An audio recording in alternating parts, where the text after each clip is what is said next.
नहीं पढ़ना चाहिए, ये पढ़ेंगे। ठीक है, कुछ लोगों ने कुछ भेजा है, क्या भेज दिया भाई? सर यहाँ आपने जिस तरह का एरिया इक्वेट किया, डेप्थ तो सेम ही होगी ना मेरे भाई, है भाई टंडन? मल्टीप्लाई तू कर ले यार, एच से एल से डेप्थ।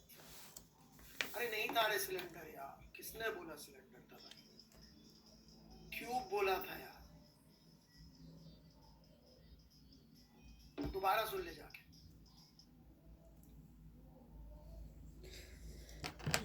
फिर ठीक है, अबे ठीक नहीं है, तू सुनता नहीं है ध्यान से, ठीक कैसे? बहुत गड़बड़ है, तू नोट क्लास ध्यान से नहीं अटेंड करना और बोल रहा है ठीक है, बिल्कुल ठीक नहीं है। कान पकड़ के उठक बैठक लगा और बोल, 10 उठक बैठक लगाने के बाद अब ध्यान से लेक्चर सुनूंगा।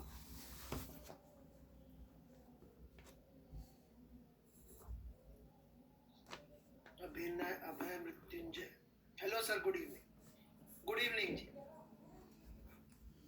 और सब बढ़िया? अभय जी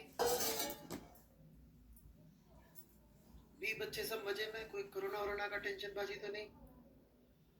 तबियत सब बढ़िया? काम धंधा?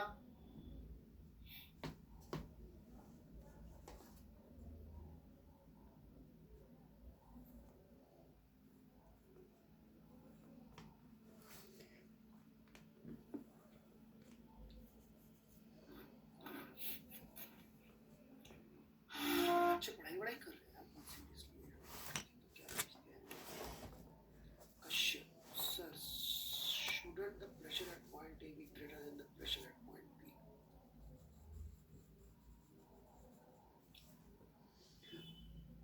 मुंडी हटा, मतलब चलिए जी,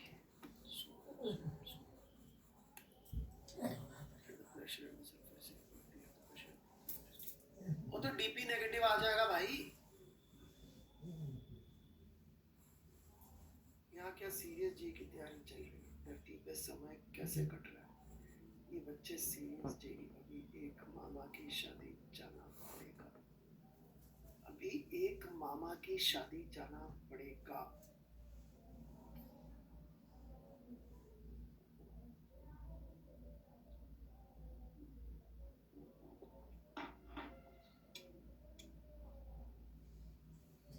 क्या चाहते भाई रिंक?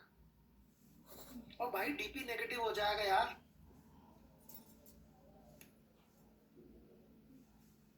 कश्यप जी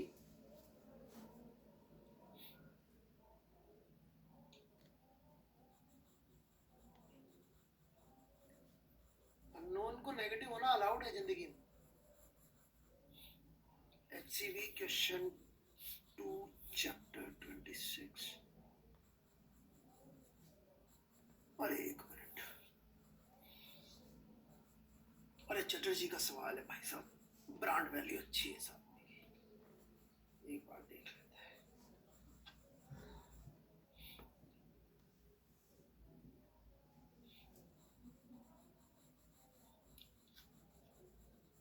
क्वेश्चन 2 ये वाला, this above equations, क्या लिखा भाई,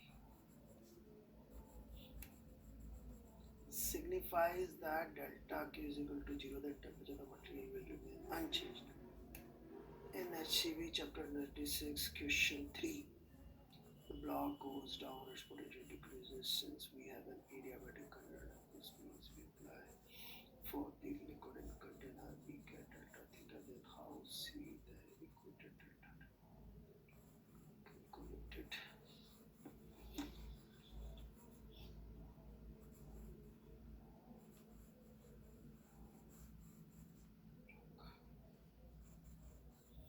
Is there, sir, there is no lecture on why is in Huygens principle droppers, please help me.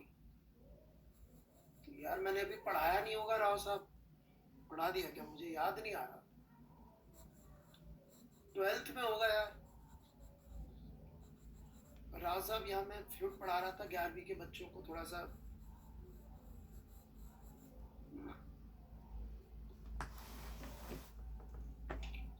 Leader में बस इलेक्ट्रोमैग्नेटिज्म चल रहा है, अभी कैपेसिटेंस शुरू हो गया है, उसके बाद बस वेव और वेव ऑप्टिक्स ही बची मेरे हिसाब से। एसएचएम, फ्लूइड, वेव ऑप्टिक्स, यही सब बचा।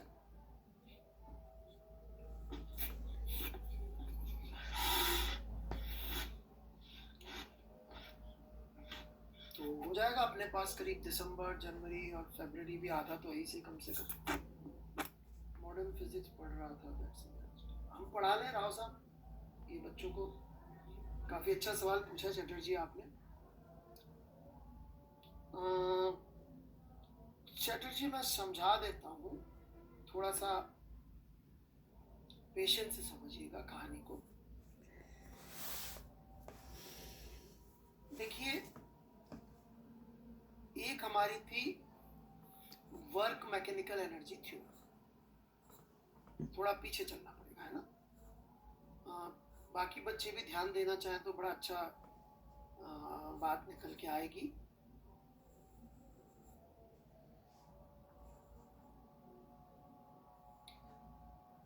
यश Arya ji, please do not disturb. तो external work plus internal non conservative was equal to change in mechanical energy, ऐसा करके हम लोगों ने लॉ लिखा था। ठीक है भाई चटर्जी। अब ये इक्वेशन लिखते हुए हम लोग क्या कर रहे हैं, हम लोग हीट का एज एन एनर्जी या तो मान नहीं रहे, और यदि मान भी रहे हैं उसको एज एन एनर्जी, तो इसके साथ इंटर कन्वर्टिबल है, ऐसा नहीं कर, राइट।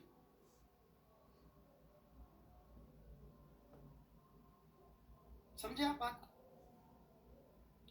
यदि हम हीट को एज एन एनर्जी या थर्मल एनर्जी को हम एज ए एनर्जी जो कि इससे कन्वर्टिबल है वो माने, तो फर्स्ट लॉ थर्मोडायनेमिक्स हो जाता है।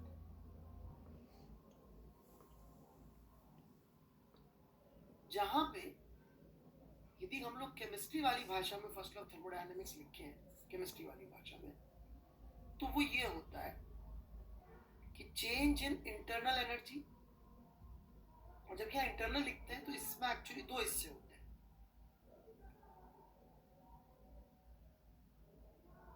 मैकेनिकल और थर्मल।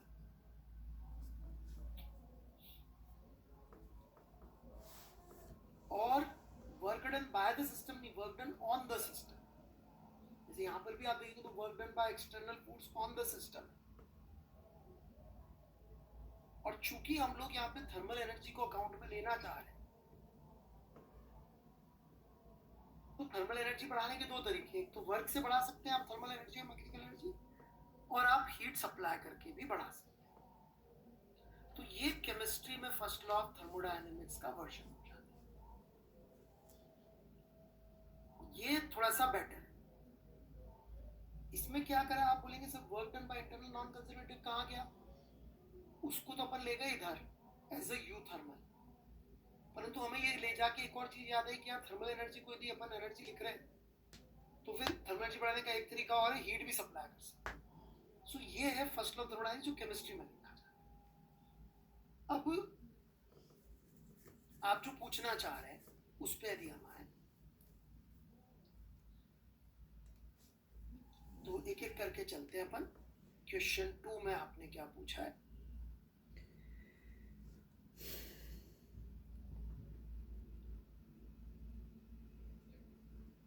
This equation,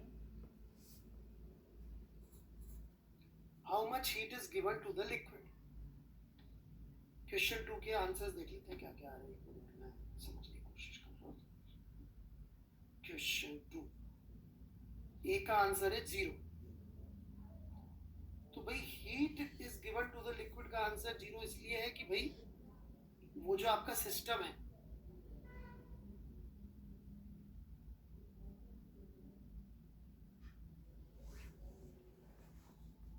तो ये सिस्टम को अपन ने हीट तो सप्लाई करी एडियाबैटिक कंटेनर, सही बात है। How much work is done on the liquid. यदि ये मेरा सिस्टम है तो ये घूम रहा है, तो इसने ग्रेविटी के थ्रू जो वर्क किया होगा वो आंसर हो गया होगा शायद, यही बी पार्ट का आंसर, राइट। अब जब वो डेल्टा यू लिख रहा है, तो इस डेल्टा यू में लिक्विड के लिए यदि अपन देखेंगे तो ये डेल्टा डब्ल्यू एक्सटर्नल हो गया कुछ नॉन जीरो, डेल्टा क्योंकि सप्लाई एक्सटर्नल है, लेकिन डेल्टा यू इंटरनल में दो चीजें, एक मैकेनिकल एनर्जी और एक थर्मल एनर्जी। थोड़ी देर लिक्विड घूम के रुक गया होगा तो उसकी जो एनर्जी होगी थर्मल एनर्जी में कन्वर्ट होगी और वो thermal energy ms delta theta. This is what they have done in question number 2।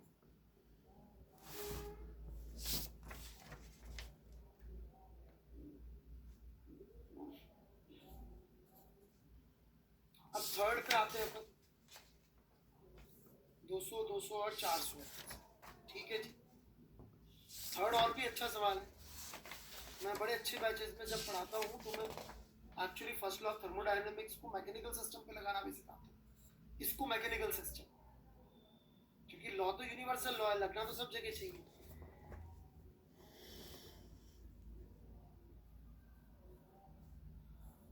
Calculate the change in the internal energy of the block belt system as the block comes to a stop on the belt.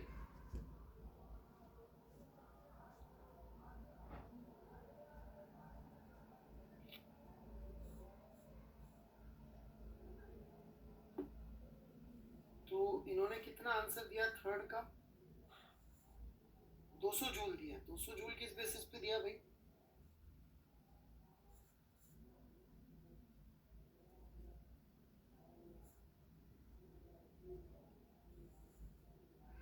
नहीं तो block की kinetic energy में change हुआ तो thermal energy भी तो बढ़ेगी।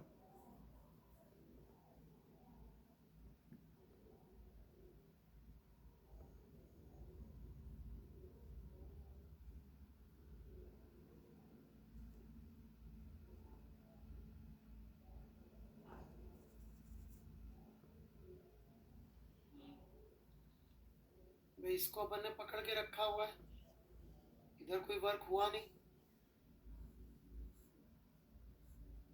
इसको वेलोसिटी दी। अब ये यहाँ पे क्या गड़बड़ कर रहे हैं ना, इंटरनल एनर्जी का मतलब ये सिर्फ मैकेनिकल एनर्जी।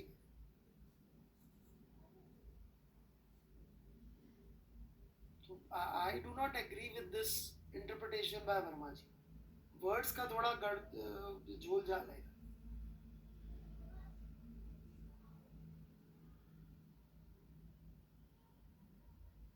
नहीं मेरे पास तो इंटर एनर्जी लिखा है, आपके में चेंज इन काइनेटिक एनर्जी लिखा है क्या? हो सकता है वर्जन में चेंज हो गया, मेरे हिसाब से तो जीरो चेंज है। यदि इंटर एनर्जी का मतलब टोटल एनर्जी लेंगे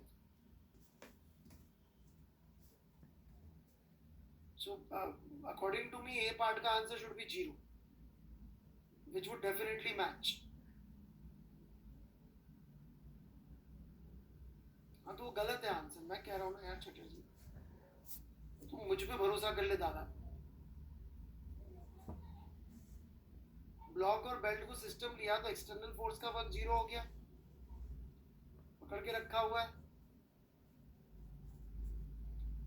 हीट अपन सप्लाई कर नहीं रहे बाहर से, तो यदि ये दोनों 0 है तो डेल्टा इंटरनल 0 है।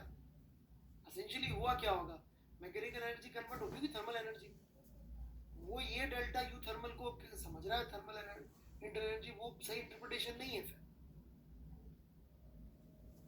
उसको फिर थर्मल एनर्जी लिखना चाहिए उसको, मतलब मेरे को ऐसा लगता है उसका इंटरप्रिटेशन सिर्फ ये वाला पार्ट को इंटर एनर्जी मानना है। बाकी बच्चे पता नहीं कितना ध्यान दे रहे हैं, यदि आप ध्यान देंगे तो बहुत कुछ सीखेंगे इस सवाल से।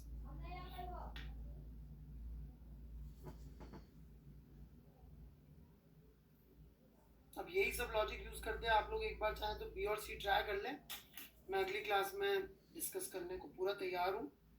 मेरा बहुत फेवरेट सवाल है पार्ट 3 इसका एक्चुअली, क्योंकि वर्मा जी ने सवाल तो बड़ा छेड़ दिया है पर बाद में खुद ही संभाल नहीं पा रहे, ऐसा लग रहा है मुझे, है ना।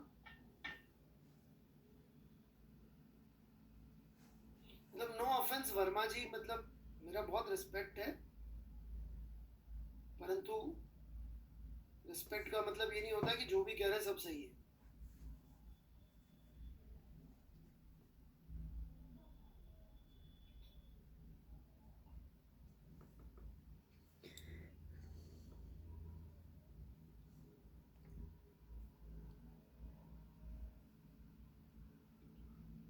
बढ़े आगे।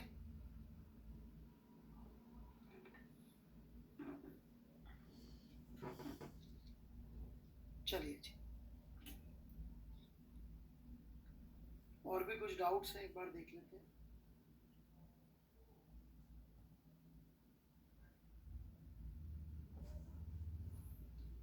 दिया जी हैं क्या मिस रस्तोगी?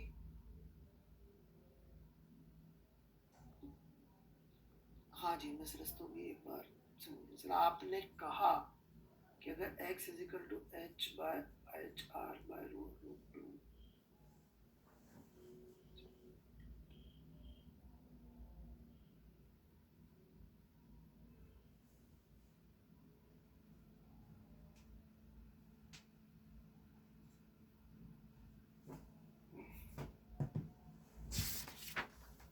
अरे दिया जी ऐसा कुछ नहीं था, बड़ी सिंपल सी कहानी थी। मान लीजिए ये लिक्विड 0.2 H तक ही भरा हुआ था। मान लीजिए इसमें लिक्विड 0.2 H तक ही भरा हुआ था ओरिजिनल।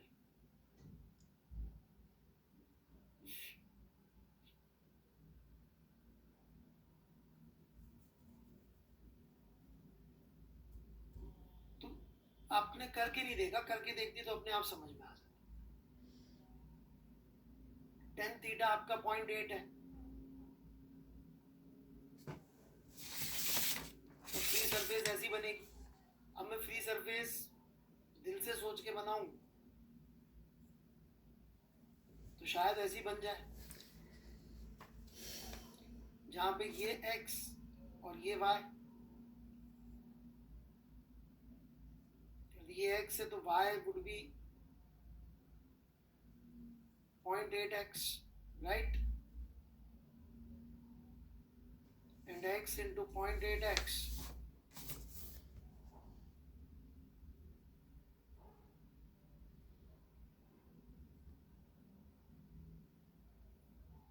का आधा would be equal to 0.2h into h। Solve करके देख लो x लॉजिकली सही आ रहा है कि नहीं।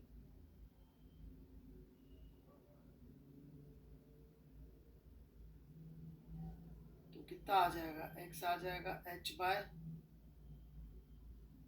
Root two.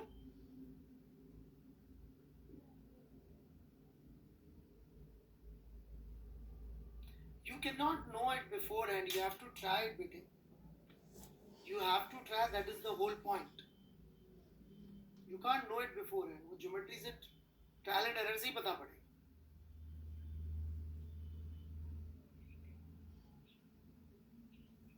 अभी h बाय रूट टू आ गया तो ठीक लग रहा है। अब ये तो मैंने एक्सट्रीम केस ले लिया 0.2h और 0.8h, बीच का कुछ ले लेंगे 0.6 0.7, तो पता नहीं क्या होगा 0.5h, तो पता नहीं कैसे ज्योमेट्री बनेगी, I don't know.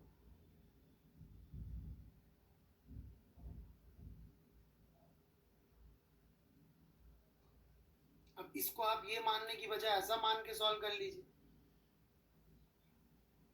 Nonsense answer आ जाएगा। यही वाली ज्योमेट्री लगा देता हूँ, सॉल्व कर लेते हैं।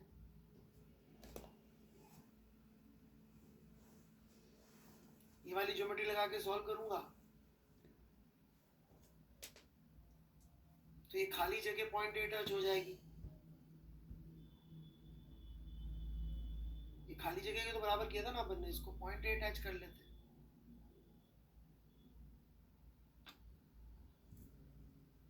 एम्प्टी स्पेस तो सेम ही रहेगी, वॉल्यूम तो कंजर्व होगा इसी लड़की। y को 0.8x ही लिखा है ना इसमें, 0.8x।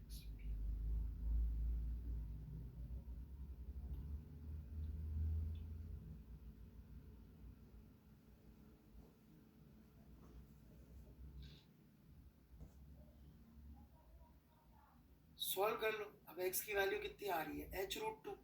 अब H√2 पॉसिबल है क्या, बताओ, इसका मतलब ये गलत हो।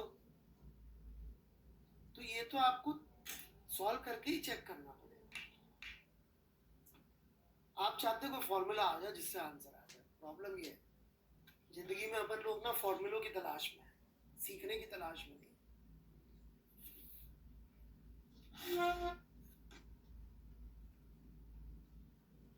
उसका जेनेटिक रीजनिंग है, मैंने अभी कल ही समझाया।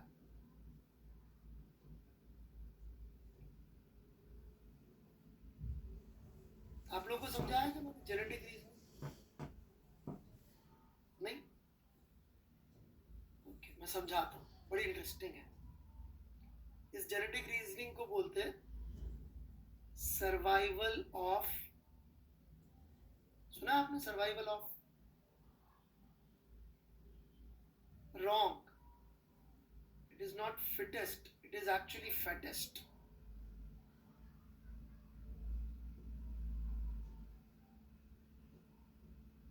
I'll prove it.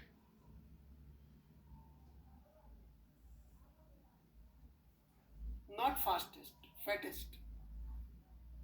हाँ, मोटा मोटा।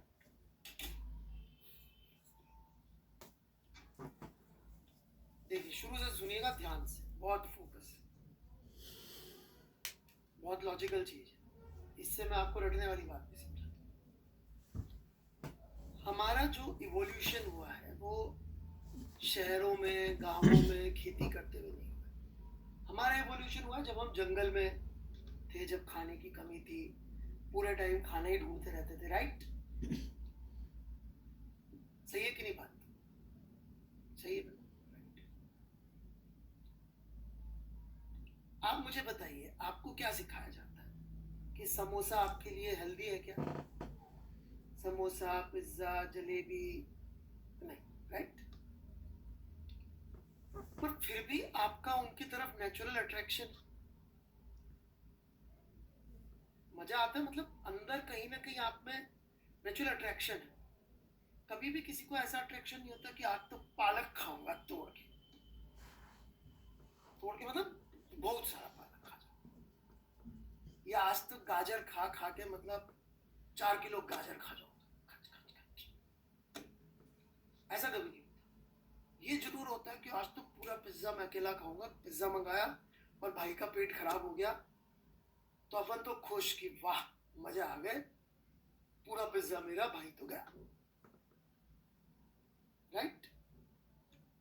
तो एक नेचुरल अट्रैक्शन है पिज्जा के प्रति।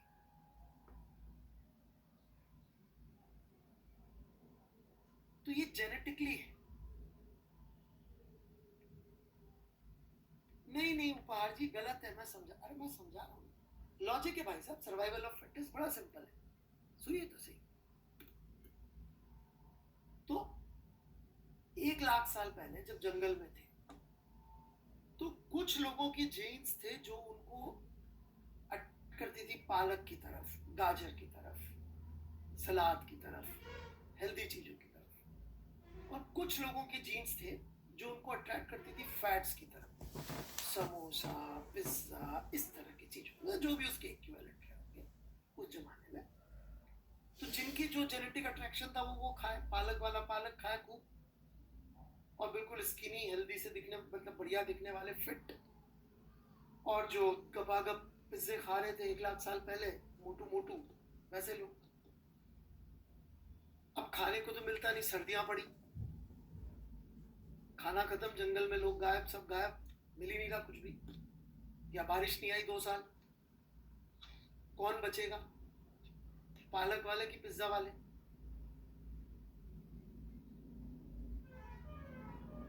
सी, तो जो बचे ही नहीं उनके तो जीन्स हो गए गायब।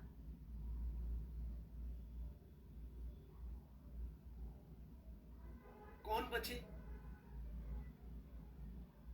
Survival of the fattest. जो सबसे मोटू थे, जिनका लॉजिक, जिनका जीन्स ही का जेनेटिक अट्रैक्शन था टुवर्ड्स फैट्स, वही सरवाइव किए। So that's why it is hard wired in us कि हमको फैट अच्छा लगता है।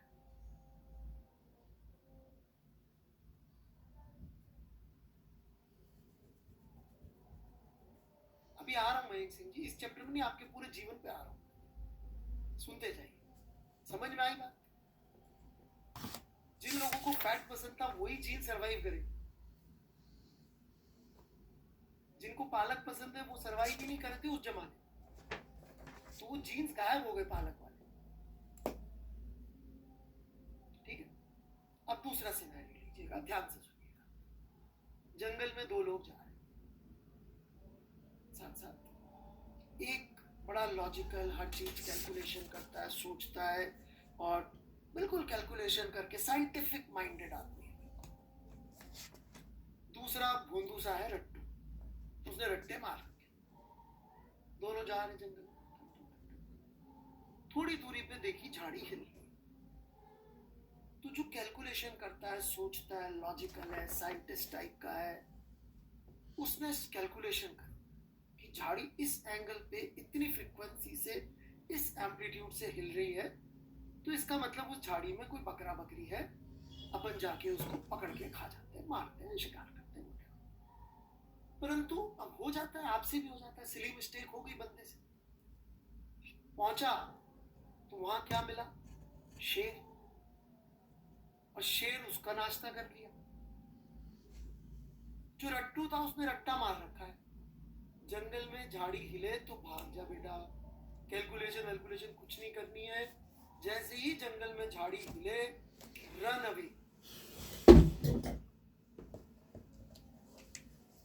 कौन बचा? कौन बचा?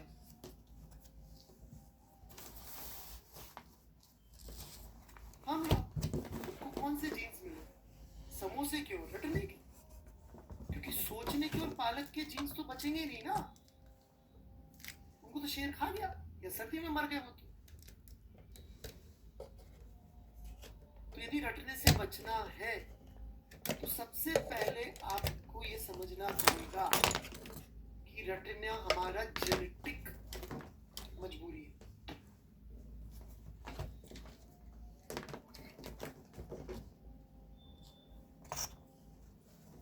नहीं सुधार सकते, it is genetically hard wired in you.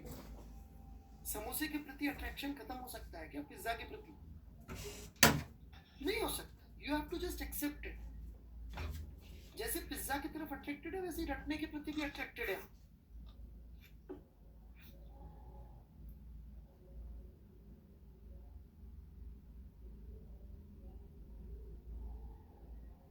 बिल्कुल सम्यक change.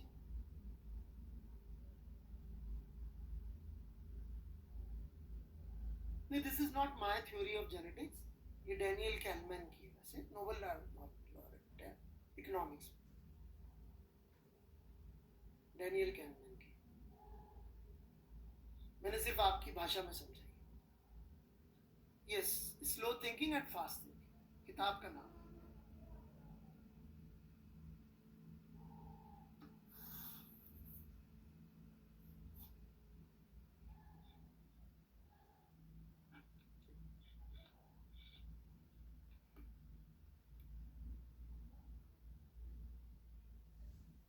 Sir, then how are mothers existing? They are never in favor of, nor they want to eat such things. दिया रस्तोगी जी, आपकी मदर भी कभी ना कभी आपकी एज की रही होंगी, राइट? या सीधे आपके हिसाब से जब आप एग्जिस्टेंस में आई तब आपकी मदर एग्जिस्टेंस में आई, या पहले से एग्जिस्ट करती थी?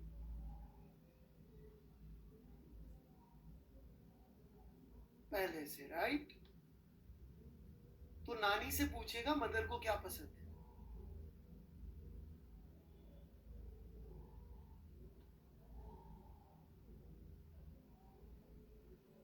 मम्मी की सच्चाई जाननी हो तो नानी से बात करें, नानी, मामा, इन लोगों से सच्चाई जान।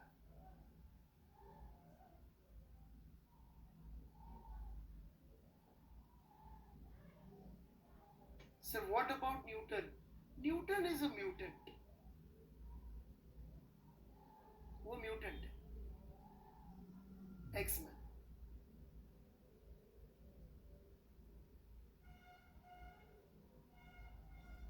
आई am just practicing, I know रटना मेरे जेनेटिक्स का पार्ट है, So once I've accepted that, then only I can fight it. The problem with you people is you're not ready to accept that. जैसे कि एक खराब एग्जाम्पल है, सुन लीजिए, लेकिन समझ में आएगी बात, पढ़ा दूंगा फिर, पढ़ाना तो ही सही।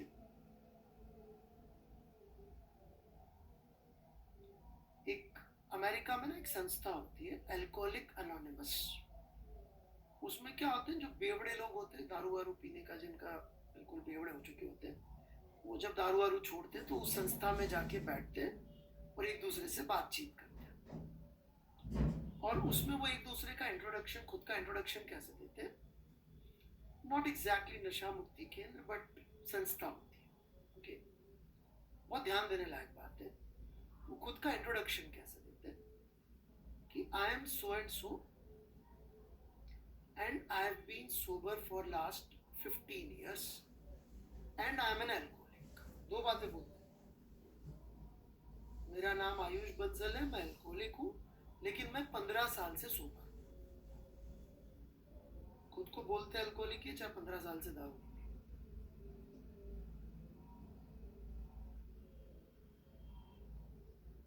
समझ में आई बात? अरे मैं अमित गुप्ता करके बोलूंगा तो कोई उठा के जो है उस पार्ट को कट के करके यूट्यूब पर डाल देगा। सोबर मतलब दारू को हाथ देगा। मैं हर्ष हूं जो कि बेवड़ा हूं, लेकिन मैंने 15 साल से दारू को हाथ देगा, ऐसे इंट्रोडक्शन देते हैं। मतलब बेवड़ा नहीं, अल्कोहलिक बोलेंगे।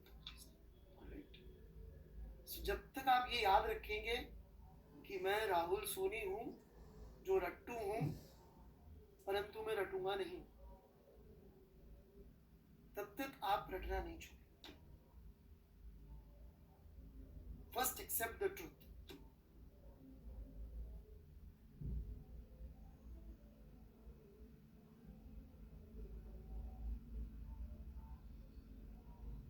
You have to accept the truth first of all. And it is genetically embedded in all of us. यदि आपको पिज्जा अच्छा लगता है तो बिलीव मी आपको रटना भी अच्छा लगता है। They are inseparable. बच्चे ही बोलोगे,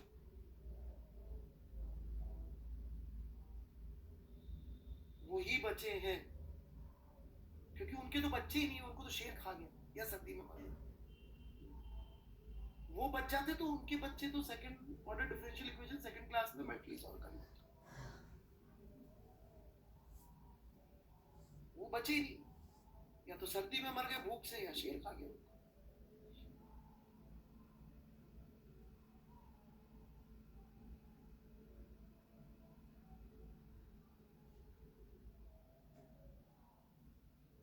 तो लॉजिक समझ में आया? Survival of fattest.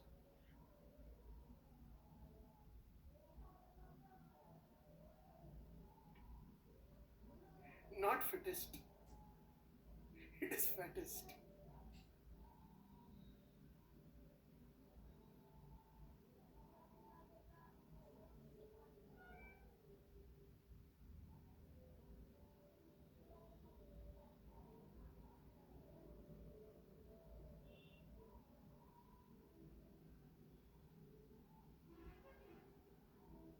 पिज्जा नहीं होगा तो आलू का पराठा होगा, आलू का पराठा नहीं होगा तो खीर होगी, खीर नहीं होगी तो हलवा होगा।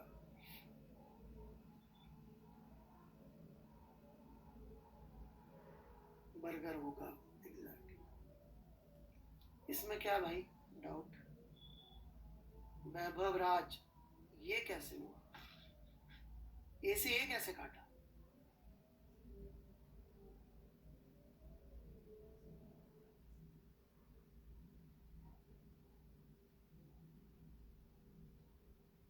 ये बेटा वो लिखा है अपन ने, F is equal to m omega square are.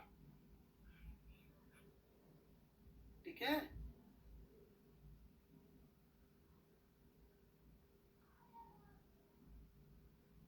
Mayank Singh, you are an icon. ये क्या अच्छा बोल रहा बुरा बोल रहा मेरे को यार?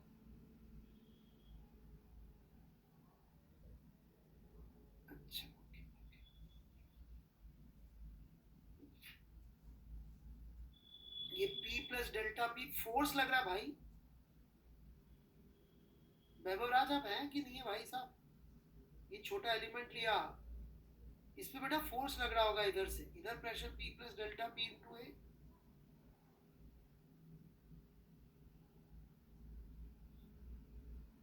रजनीश गुप्ता जी, मेरा सारा डिस्क्रिप्शन 1 लाख साल पहले का था, अभी खाने की कमी नहीं है।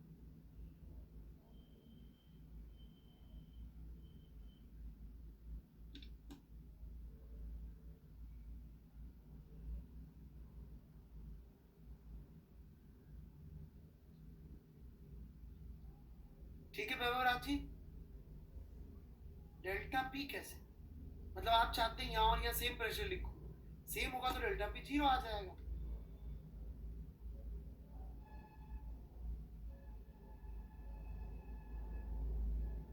मतलब दो जगह पे प्रेशर सेम मानना ज्यादा अच्छा है कि अलग मानना ज्यादा अच्छा है? अननोन हो तो दोनों सब जगह सेम मान लो। फिर चलिए जी, HCV chapter 26 worked out example 4। यार ये राम जी, ये DCS में पूछ लेंगे क्या? मैं बता दूंगा, कोई प्रॉब्लम नहीं।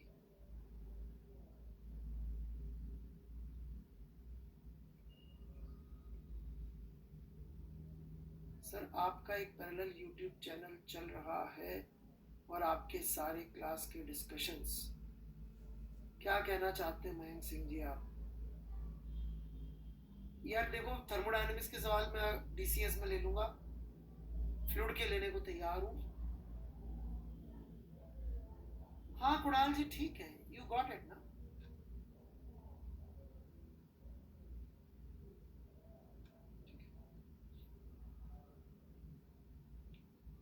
सर मैंने आपका फर्स्ट कोर्स देखा है सर, 2 कोर्स भी देखा है। आप बताइए पूरा मैकेनिक्स देखूँ या यहाँ से कंटिन्यू कर सकते हैं? कर सकते हैं, यू कैन कंटिन्यू, ठीक है।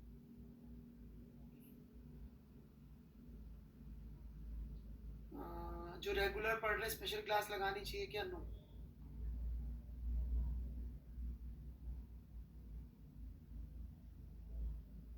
अरे मयंक सिंह जी, मुझसे बहुत बड़ी गलती हो गई थी, वो एक बच्ची परेशान थी, उसके चक्कर में मैंने कह दिया था। वो पढ़ाई करने की बजाय रोज यही कर रही थी, वो बच्ची के चक्कर में थोड़ी दया आ गई, दया आ गई, मैंने कह दिया, लोगों ने उतना पोस्ट कट करके वो डाल दिया, उसके आगे पीछे ही मैंने बहुत सारी बातें कही थी, इसीलिए अब मैं बड़ा ध्यान से बोलता हूँ।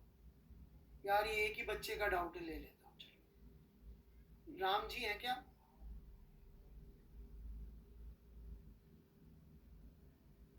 क्या डाउट है जी आपका?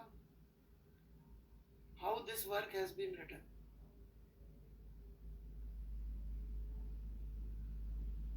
Force into displacement, uniform force है एटमॉस्फेयर का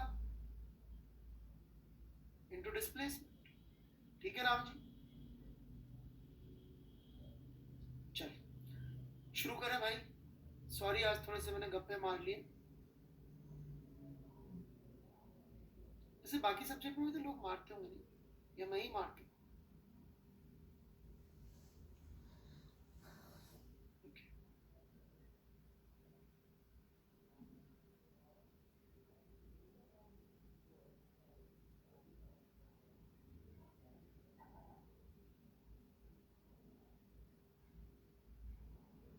IOC अभी तक खत्म नहीं हुआ? क्या पढ़ा? अच्छा,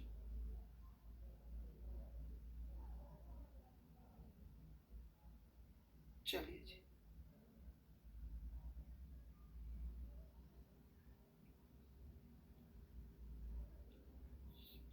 तो आज हम लोग बॉयंट फोर्स के बारे में बात करेंगे, ठीक है?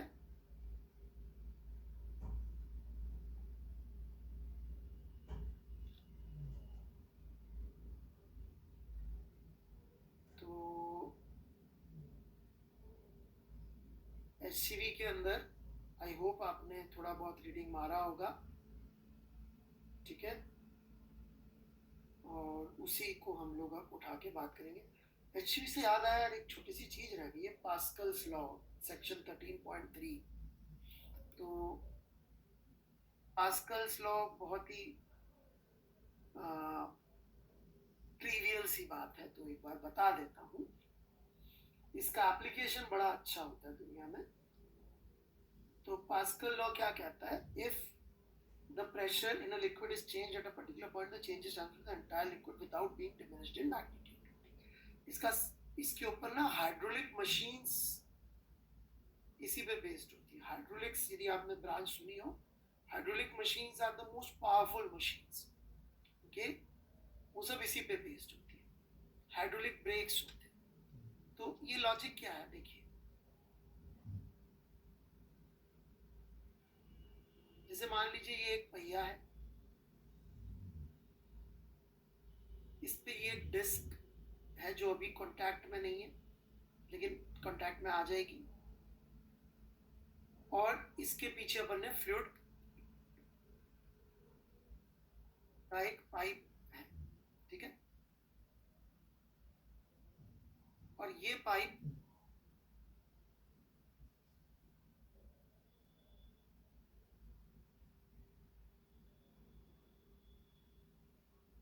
जा रहा है ब्रेक पैड तक।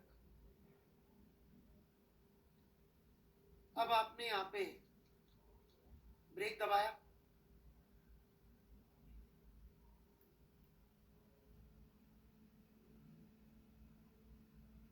तो आपने यहाँ बेसिकली प्रेशर बढ़ा दिया। आपको जो फोर्स लगाना पड़ा वो तो इतने एरिया के बराबर लगाना पड़ा। फोर्स जो आपने लगाया फुट ने, डेल्टा पी इंटू ये वाला A1। लेकिन यहां पर यदि एरिया A2 है तो यहां फोर्स कितना बढ़ गया डिस्क पे, डेल्टा पी इंटू A2।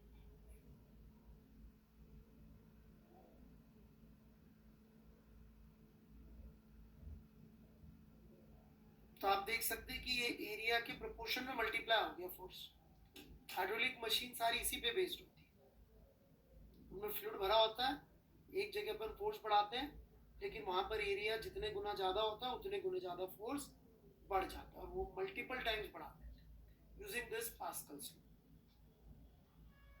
कि जितना प्रेशर इधर बढ़ेगा उतना ही प्रेशर सब जगह बढ़ जाएगा। तो आप देख सकते हैं अप्लाइड फोर्स एरिया की प्रोपोर्शनलिटी में बढ़ गया। F ऑन डिस्क बटा F on feet is area of disc upon area of brake pedal. तो यदि ये 10 गुना ज्यादा है तो फोर्स भी 10 गुना ज्यादा लग जाए।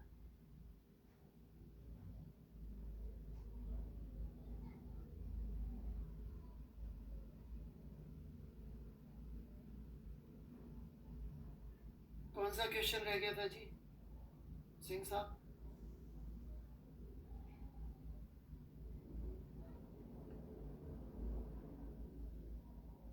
बता दिया था जी, बता दिया था।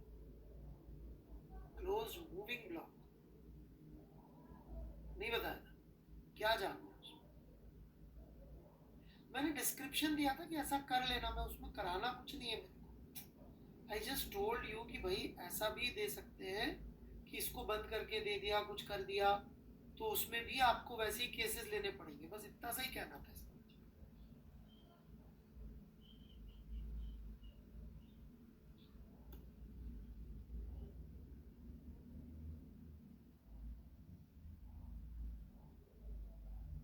यदि मेरा नाम है तो मैंने लिखी होगी, मेरा नाम नहीं है तो मैंने नहीं लिखी होगी, मयंक सिंह जी।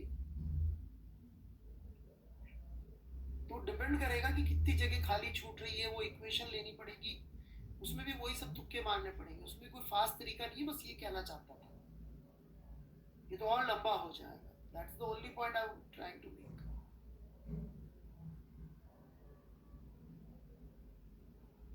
जैसे यहाँ आपको सोचना पड़ा ना एक एक केस लेके,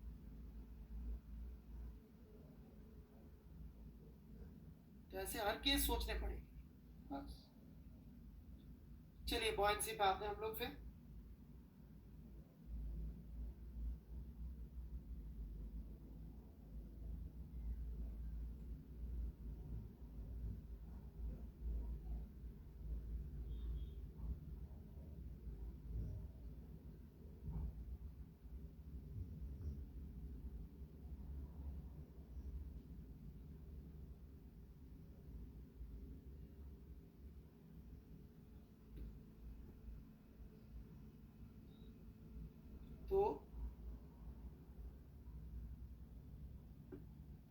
एच सी वर्मा जी ने बड़ा अच्छा डिस्क्रिप्शन दिया है.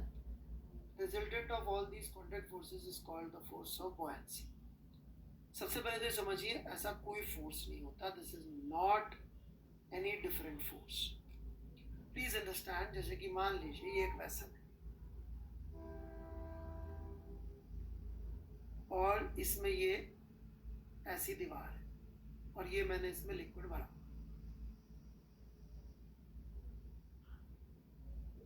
तो लिक्विड इस दीवार पे फोर्स लगा रहा होगा ऐसे कि नहीं लगा रहा होगा?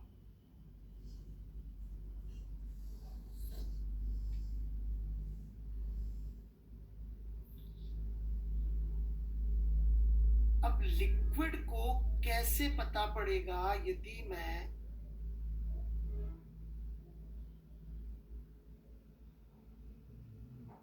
एक सॉलिड ऑब्जेक्ट को यहां रख दिया?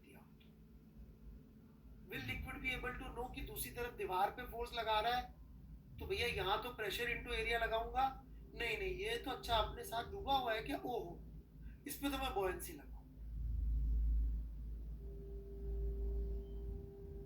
इसको तो आर्किमिडीज बाबा ने जो कहा था वो नंगा पागल भाग रहा था वो फॉलो करो. भाई ये तो वो नंगा पागल बोल के क्या फॉलो करना पड़ेगा?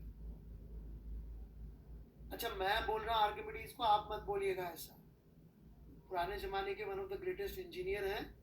मैं प्यार से बोल रहा हूँ, रिस्पेक्ट के साथ बोल रहा हूँ.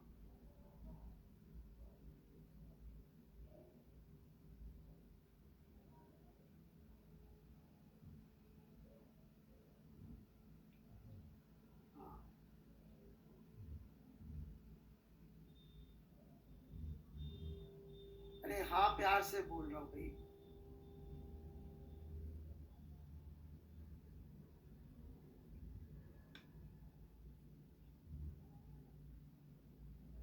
अप्रतिम, सॉरी सर. अबे तो सच में था ना उन लोगों के लिए. भाई साहब ग्रीक लोगों के लिए फर्क नहीं पड़ता था. वो लोग इतने ज्यादा पुराने जमाने के लोग हमारे टाइप की सोच नहीं रखते थे. तो मैं क्या बताऊं, आप जाके देख सकते हैं ग्रीक मूर्तियां. राइट, और हिंदुस्तान की भी देख सकते हैं. तो अलग दिमाग था उनका, अलग सोच थी. राइट, आपके लिए वो वर्ड बेशर्माई का है या उसका है, उनके लिए नहीं था. आपने क्या करूं, उनका थॉट प्रोसेस अलग था.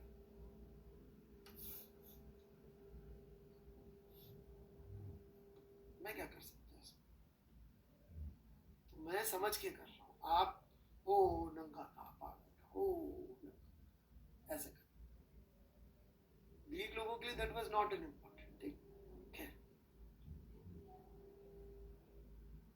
तो ये पानी को पता पड़ेगा कि किस पे फोर्स लगा रहा है? नहीं ना. तो बॉयंसी जैसा कुछ नहीं होता है अलग से. वो यही पी डेल्टा ए है जो आज तक पढ़ते आए. सबसे पहले ये क्लियर कर लीजिए, कोई अलग से फोर्स नहीं है. वही पी डेल्टा ए का वेक्टर सम है. हेंस मैं क्या निकालना चाहता हूं? मैं निकालना चाहता हूं कि इस वेसल में यदि एक सॉलिड ऑब्जेक्ट इतना सबमर्ज्ड है, ऊपर का कितना पोर्शन सबमर्ज्ड है वो भी नहीं पता मुझे. ऑल आई नो इज इतना सबमर्ज्ड है.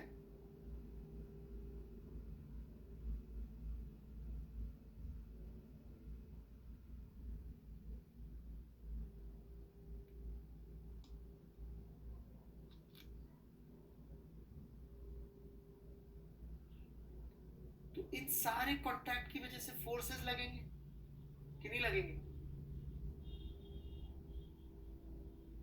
मैंने ही नहीं कहा यही इकलौता फोर्स लग रहा है, और 50 फोर्स और लग रहे होंगे. ऐसे खूब सारे पी डेल्टा ए लग रहे होंगे.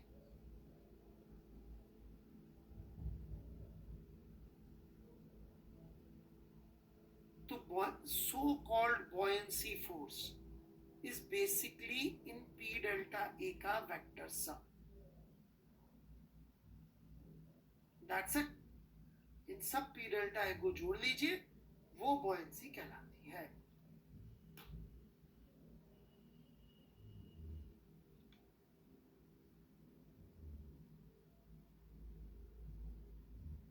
मालूम पड़े मैं सारी डेरिवेशन कराऊं, एक बंदा आ जाए सर बहुत बढ़िया समझ में आया, एक तो ये फोर्स तो लगेगा ही सही, एक से वो आर्किमिडीज वाला भी लगेगा sir, rho into V into जी।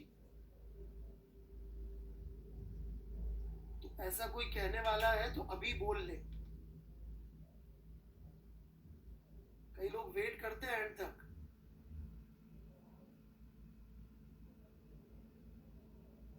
रामायण खत्म होगी sir, I am impressed sir, क्या आदमी था सर। कौन? रावण? अरे भगवान क्या कर रहा था।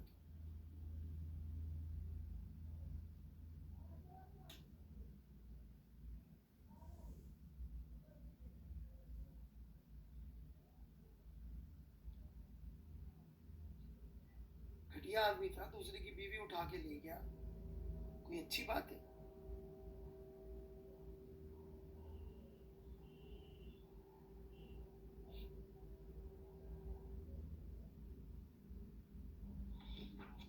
और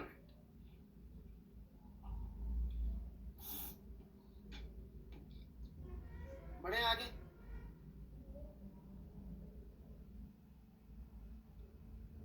तो यही फोर्स हमें कैलकुलेट करना है। दिया रस्तोगी सर, ही वॉज महाज्ञान।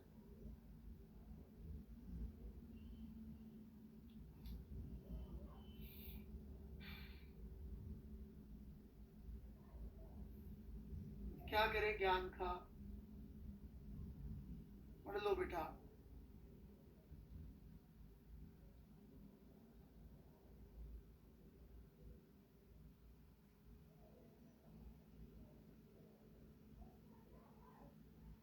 अरे लड़की है यार, मैं कुछ नहीं कह रहा, ठीक है। तो ये फोर्स कैलकुलेट करना है। अब इसके लिए बड़ा सुंदर जुगाड़ है, ध्यान से सुनिए। वर्मा जी ने समझा रखा, आपने पढ़ा तो बहुत अच्छी बात। जितना भी सबमर्ज्ड पोर्शन है इस सॉलिड का, ऑलराइट, हम क्या करते हैं, सबसे पहले तो ऊपर का सॉलिड गायब कर देते हैं। कोई फर्क पड़ेगा क्या इस फोर्स के सब पे? नहीं पड़ेगा, ठीक है। फिर अपन क्या करते हैं, इस सॉलिड में गड्ढा खोद के जो भी यहाँ पे सामान था वो निकाल के फेंक देते हैं। क्या इस फोर्स में कोई फर्क पड़ेगा क्या? खाली कर दिया जगह को अंदर से, सिर्फ सरफेस सरफेस बची है। अब अपन ने क्या किया, इस जगह पर यही वाला फ्लूइड लाके भर दिया।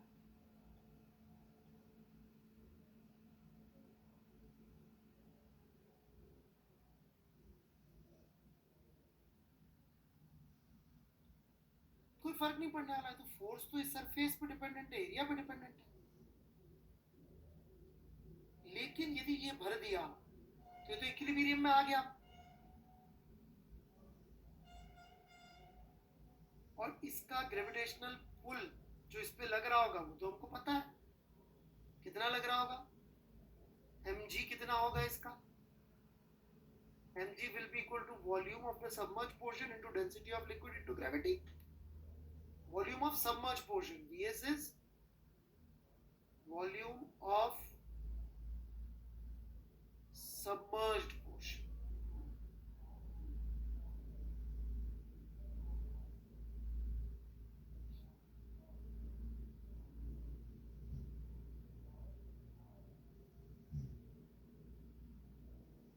Right?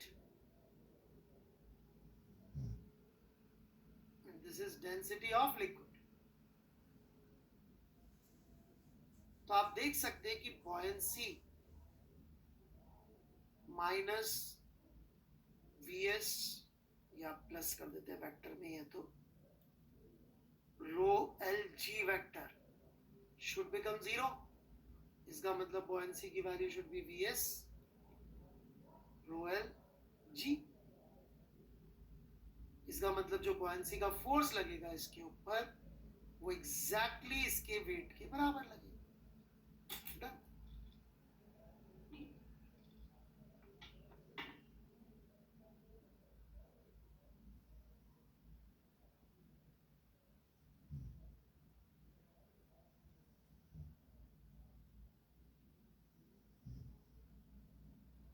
नहीं, इसमें कोई यूरेका नहीं है कुशाग्र सिंह जी, उसकी कोई और प्रॉब्लम थी जिसने यूरेका यूरेका चिल्लाया था, वो अलग कहानी है।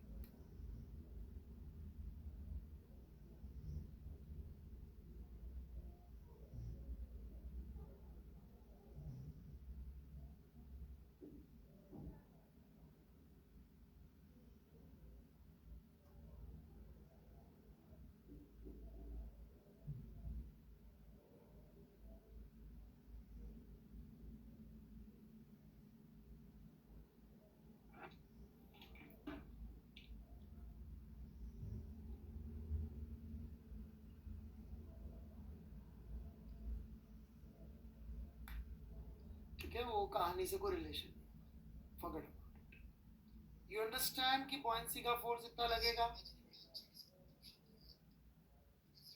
Is that clear? Logic clear है? ये बात समझ में आई? ये पूरा का पूरा सबमर्ज पोर्शन इस लिक्विड से एक्सपोज्ड है, तो इसलिए इसके ऊपर इतना फोर्स लग रहा है जो इसको ऊपर की तरफ उठा दे। ठीक है, तो इस पे दो चार सवाल ले लेते हैं, एक दो interesting. Weight of submerge part, भाई साहब कुछ नहीं लिखा वेट ऑफ सबमर्ज पार्ट वगैरह, जो लिखा है आपके सामने। बाकी आपको जो गलत सलत इंटरप्रिटेशन करना है गणेश कुमार जी वो करते रहिए। साफ साफ लिखा volume of submerge part into density of liquid, इनको मल्टीप्लाई करना है। अब आपको गलत करना है, करिए, दिल से करिए। दूसरी चीज, एसेंशियली ये लिक्विड ना केवल चुपचाप पड़ा रहता है, साथ में ऐसा भी नहीं है कि पड़े पड़े गोल गोल घूमता है। क्या घूमता है? क्या गोल गोल ग्लास में पड़े पड़े लिक्विड घूम रहा है गोल गोल, ऐसा देखा हो किसी ने? और ऐसा तो बिल्कुल नहीं होता कि पड़े पड़े डुबो हो जाता है। जैसे कि बॉटल है इधर, पता नहीं ग्रीन कलर की दिखेगी कि नहीं, इसमें बड़े बड़े गड्ढा भी नहीं होता और ये गोल गोल घूमता भी नहीं है। गड्ढा नहीं होता इसलिए अपन ने फोर्सेस बैलेंस कर दिए, राइट? और गोल गोल नहीं घूमता, इस बेसिस पे हम एक बात और कह सकते हैं, क्या? कि ये force would act through the submerge portions centre of मास।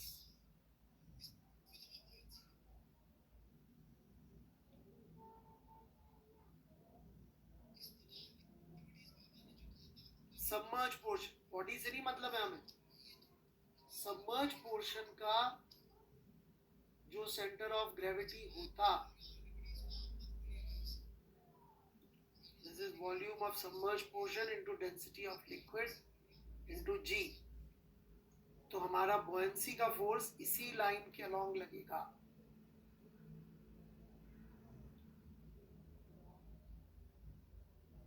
मैं फिर से कह रहा हूं, ऊपर की बॉडी से कोई लेना देना नहीं है, ठीक है?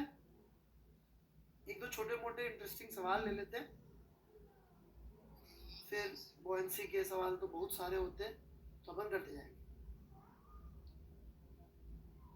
जैन साहब, बड़ी सिंपल सा आंसर है आपके सब सवालों का।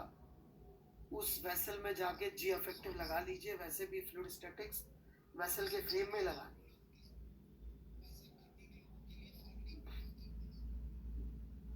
सेंटर ऑफ मास नहीं पढ़ा है तो भाई साहब पढ़ ले, 11वीं खत्म होने को आ गई भाई साहब। वैभव राज जी, इसमें तो मैं क्या कर सकता हूँ? आपने पूछा था ये लेक्चर अटेंड कर लो, मैंने कहा कर लो।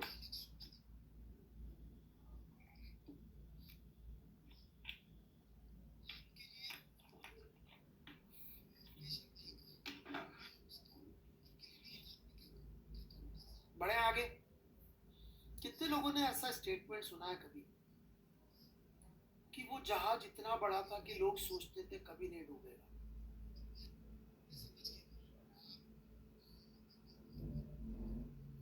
प्रूफ करिए, प्रूव इट।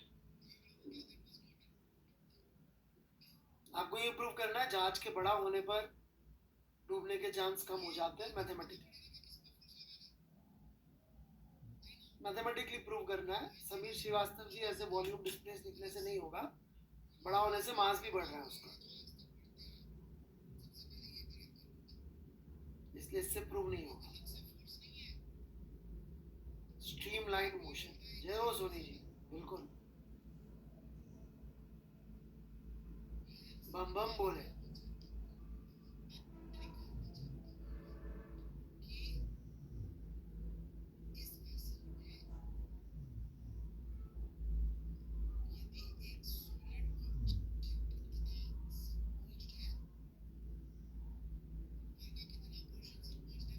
सर 12th का बैच कब स्टार्ट होगा? 2022 भाई, जैसे ये खत्म होगा वैसे ही शुरू कर देंगे। जहां तक मुझे बताया गया जनवरी के आसपास कभी होगा, जनवरी first second week third week में शायद। ब्रेक ले लो जैन साहब, ब्रेक का क्या है, ब्रेक ही ब्रेक है जी।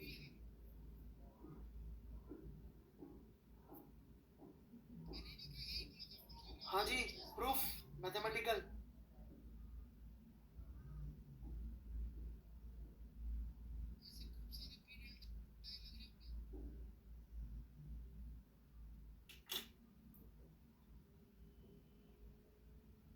नहीं, ये लिखने से नहीं होगा, अंग्रेजी में नहीं चाहिए, मैथमेटिकल प्रूफ चाहिए।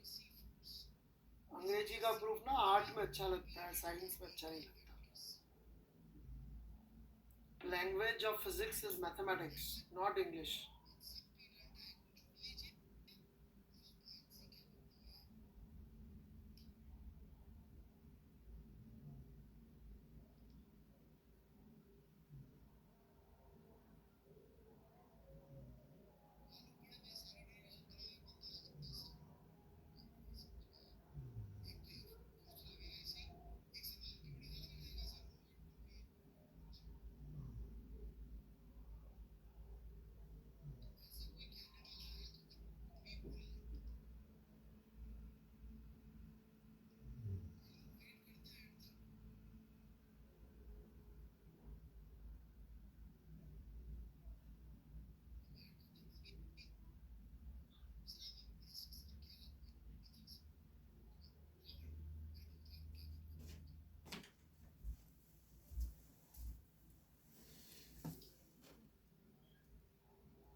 वेट कर रहा हूँ, कोई लिख के डालेगा तो सोल्यूशन।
क्या हो गया भाई, कोई दे रहा है प्रूफ कि मैं शुरू करूँ?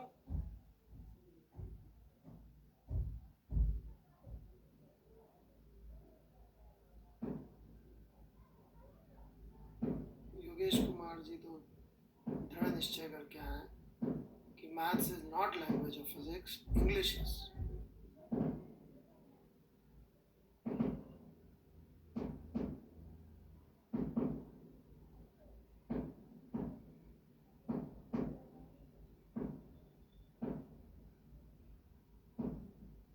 अलिफ दास जी बंगाली समझ रहे, सॉरी इंग्लिश समझ रहे, लैंग्वेज। माफी चाहता हूँ जी।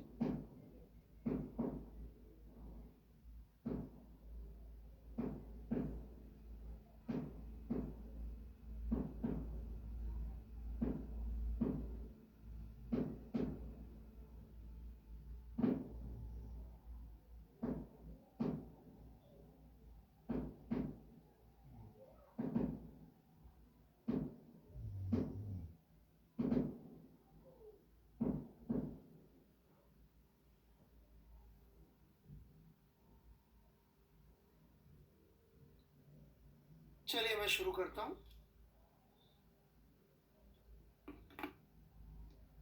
यादव जी ने कुछ करके दिया है, देखते भाई क्या किया यादव जी ने। बड़ी इंटरेस्टिंग थ्योरी है एक्चुअली फिजिक्स की।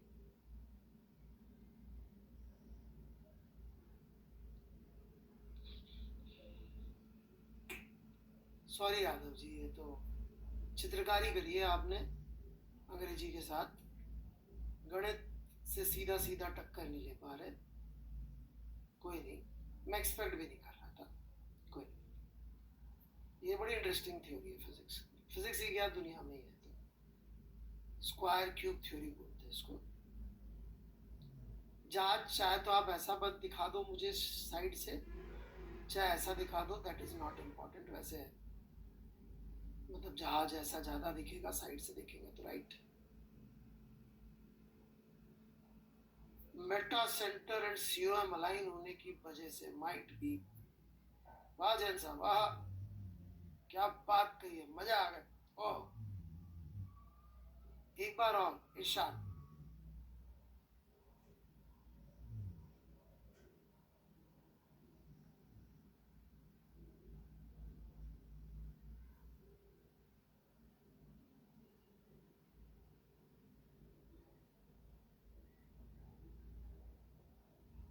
मेटा सेंटर, आहा, क्या वर्ड। मतलब समझाने का प्रयास करेंगे क्या वैभव राज क्या होता है। वैभव राज, मेटा सेंटर जो है उसको जानने के लिए आपको मेटाफिजिकल होना पड़ेगा। आपको ये संसार की चीजों को छोड़ के उससे थोड़ा ऊपर उठना पड़ेगा। वो सब कहाँ कर पाएंगे। मेरी मानो तो मैं बहुत ही सिंपल सा लॉजिक दे रहा हूँ, बहुत ही सिंपल, सुपर सिंपल, जहाँ मेटा सेंटर फेटा सेंटर कुछ नहीं चाहिए। ऑलराइट, बेसिक सी अक्ल चाहिए, कॉमन सेंस।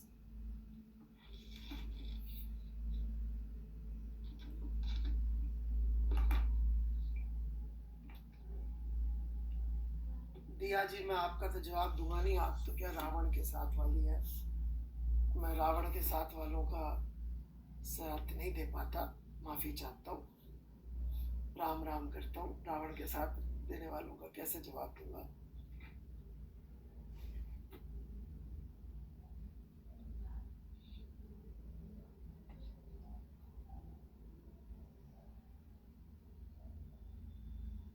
अब दीजिए रावण वाला ज्ञान, दीजिए दीजिए, कम ऑन,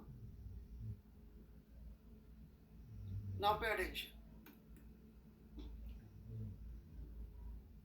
ये शिप है, ठीक है।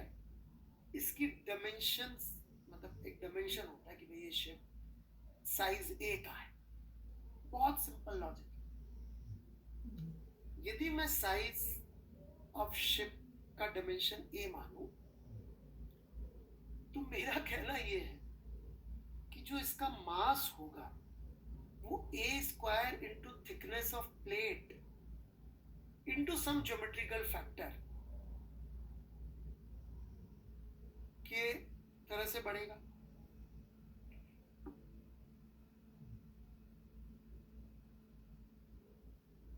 मास मतलब यदि मैंने शिप की साइज डबल करी तो उसकी जो प्लेट्स जिनसे बनेगा उनका एरिया 4 गुना हो जाएगा, तो मास 4 गुना बढ़ेगा साइज डबल करने पे, right. A square T into geometrical factor जो भी होंगे इंटू जी, ये वेट लग रहा होगा नीचे। ऊपर की तरफ जो बॉयंसी का फोर्स लगेगा वो होगा fraction into volume submerged, where F is the fraction which is submerged into a cube into some geometrical factor, क्योंकि वो a cube तो अपन ने ऐसे ही लिख दिया, उसकी एक्चुअल वॉल्यूम जो होगी आउटसाइड से वो तो कुछ k टाइम्स करके आएगी। मतलब यदि मैं साइज डबल करूंगा तो वॉल्यूम फिजिकली वो कितना डिस्प्लेस करता है वो क्यूब में बढ़ेगा। Hence it is proven कि जो फ्रैक्शन सबमर्ज्ड है वो इनवर्सली प्रोपोर्शनल है उसकी साइज के फैक्टर के।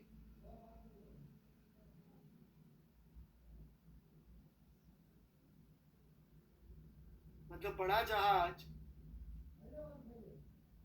मतलब मैंने साइज डबल कर दी तो उसका जो फ्रैक्शन सबमर्ज्ड होगा वो वो कम हो जाएगा।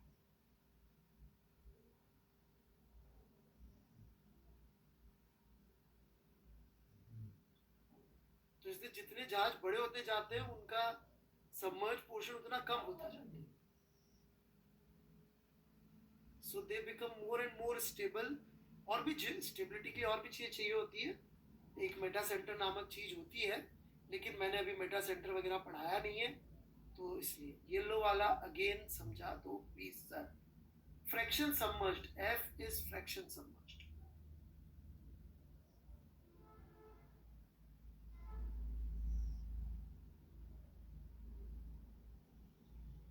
इसलिए आप देखेंगे कि यदि भाई कोई बोलता है अटलांटिक क्रॉस करना है, पैसिफिक क्रॉस करना है, तो ऐसे छोटी सी बोट लेके क्रॉस नहीं करते। Then you need a big ship, big ship. Because जब बड़ा जहाज होगा तो उसकी स्टेबिलिटी भी किसी और वजह से ज़्यादा होती है। वो मैं बता दूंगा मेटा सेंटर वगैरह का कॉन्सेप्ट जब आएगा, लेकिन अभी जरूरत नहीं उसकी। अभी you need to understand basic कि मास स्क्वायर में बढ़ रहा है और वॉल्यूम अवेलेबल क्यूब में बढ़ रहा है। That is the simple mathematically prove. Clear है बिल्कुल? एम्फेटिकली प्रूव किया मैंने, कोई फर्जीवाड़ा तो नहीं किया मैंने? ओके।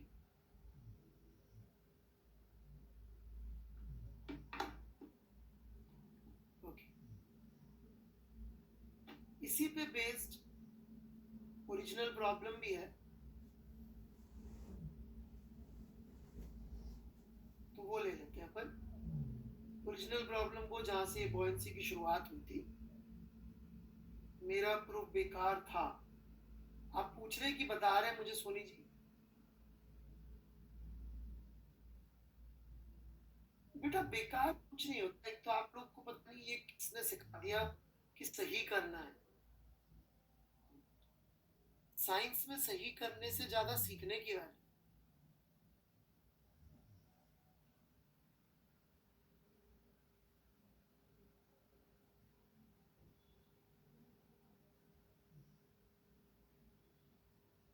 एक सवाल ले लेते हैं, ये ओरिजिनल प्रॉब्लम है जहां से आर्किमिडीज की कहानी की शुरुआत हुई थी। इसका शायद आंसर कर। Ninth problem. This is the problem that Archimedes was given by his king कि यार ये जो मैंने मुकुट बनवाया है इसमें मुझे लग रहा है कि सुनार ने मिक्सचर कर दिया, कुछ कॉपर शॉपर मिला दिया। तो जरा तू पता कर बिना इस मुकुट को खराब किए कि इसमें गोल्ड में कितना उसने मिलावट करी है। This is the original problem जहां से ये चैप्टर शुरू होता है। क्लासिकल ग्रीक उसमें। हाँ जी झा साहब, बिल्कुल यूरेका वाला, जब वो नंगा सड़क पे भाग रहा था चिल्लाता हुआ, वही। लेकिन हमें वो नहीं सोचना है। क्यों नहीं सोचना, मैं धीरे धीरे बता दूं। पहले मैं आप लोगों को आज थोड़ा सा इंट्रोड्यूस कर दूं, फिर अगली क्लास में समझा दूंगा कि क्यों बॉयंसी हमारे लिए डेंजरस है। जेई ने 3 बार ऐसे सवाल दिए जहां पे यदि आप बॉयंसी सोचेंगे तो गलत हो जाए।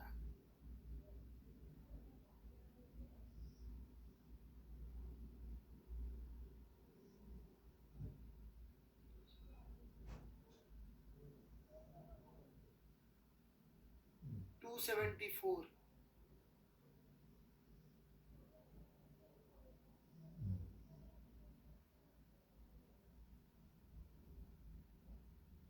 रावण की बड़ाई करने वाली लड़की, राम राम जी की।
अरे मजाक कर रहा हूँ, सॉरी क्यों?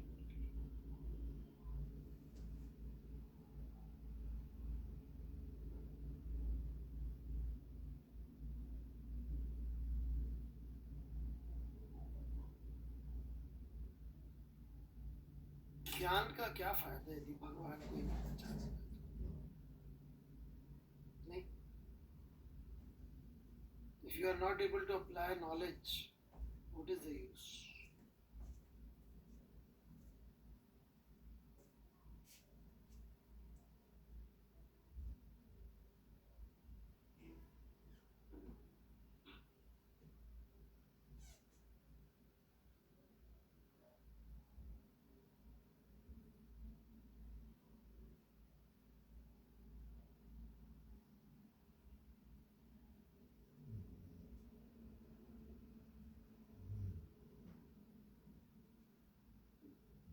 आप 9 सवाल सॉल्व कर लो जैन साहब.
आया किसी का answer?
Okay, let's try.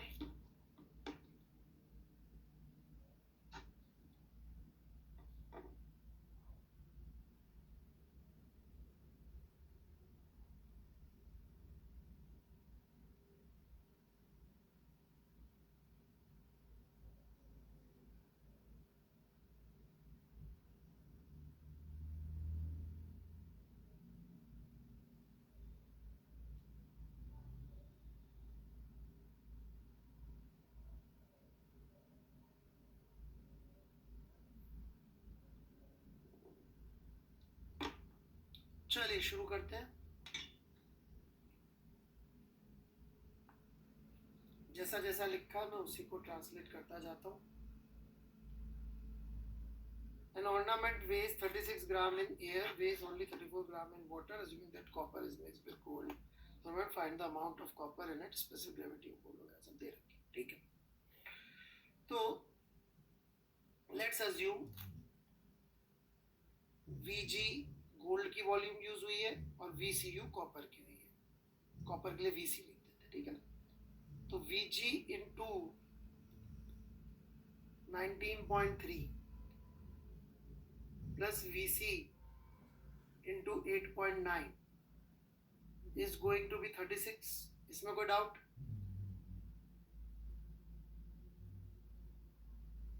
Total volume जो गोल्ड डाला वो इतना था, टोटल वॉल्यूम ऑफ कॉपर जो डाला इतना था. Volume of ornament would be volume of gold plus volume of copper.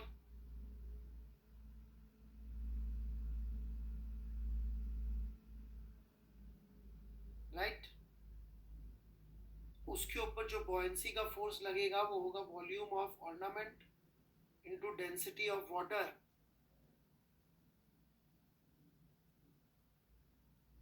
One लिख दूं उसकी जगह, सीधे डेंसिटी ऑफ वाटर की जगह. इतना बॉयंसी का फोर्स लगेगा. ये फोर्स एसेंशियली 2 के बराबर रहा होगा, तभी उसका मास 36 से 34 हो गया. राइट.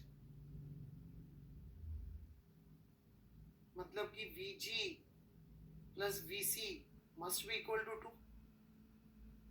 बड़ा आसान सा सवाल है. 2 इक्वेशन है, 2 अननोन है, सॉल्व कर लीजिए. इसमें क्या,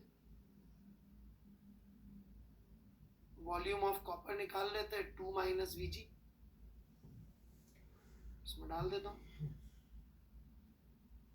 volume of gold is 2 minus Vc, so 2 minus Vc into 19.3 plus Vc into 8.9 is equal to 36. So कितना हो गया ये?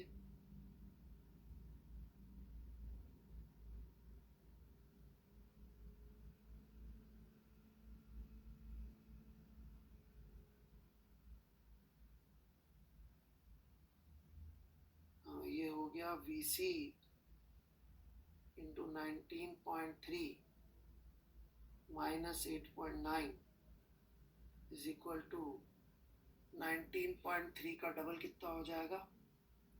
38.6 माइनस 36. सही कर रहा हूँ ना? तो Vc कितना हो गया? 2.6 बटा 9.3 माइनस 8.9 10.4. सो ये आ गया जी Vc. जी की तो जरूरत ही नहीं पड़ी भाई. तो नहीं कोई बंदा ग्रेविटी की बातें कर रहा था. छोटी छोटी बात पे लोग ग्रेविटी पे पहुंच जाते.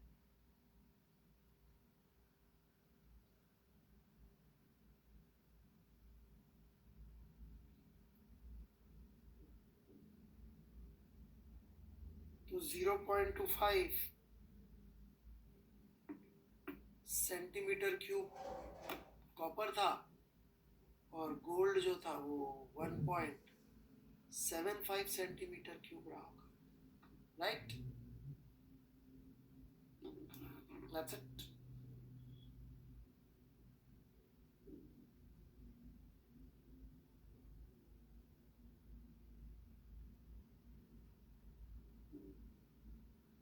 आराम से लिख लीजिए, कोई डाउट हो तो पूछ लीजिए.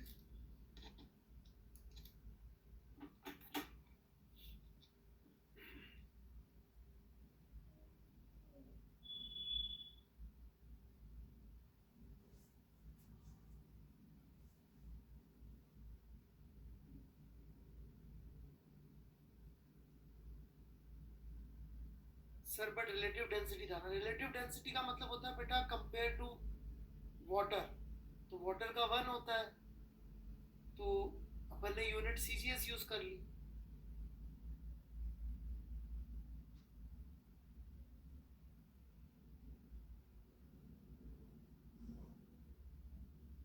ठीक है सुहाना जी, वाटर का 1 होता है, 1 के रिलेटिव होता है। डेंसिटी इनटू वॉल्यूम मास होता है जी।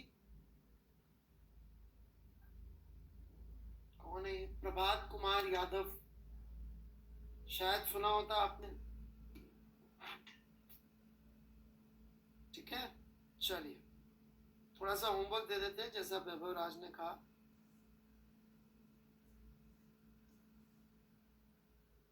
अरे यार ये मेरा, एक मिनट,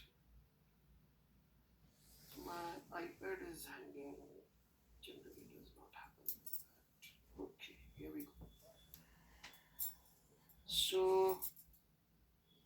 हाँ, परंतु थोड़ा बहुत इसका होमवर्क करना पड़ेगा अग्रवाल साहब, ज़्यादा नहीं है, नॉट टू वरी।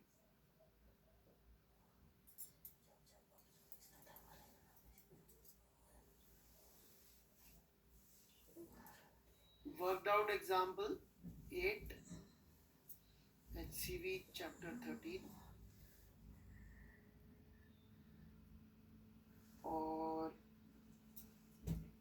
एक्सरसाइज में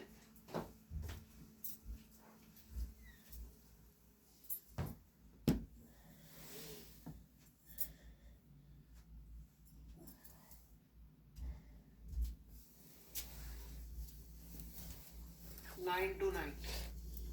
ठीक है,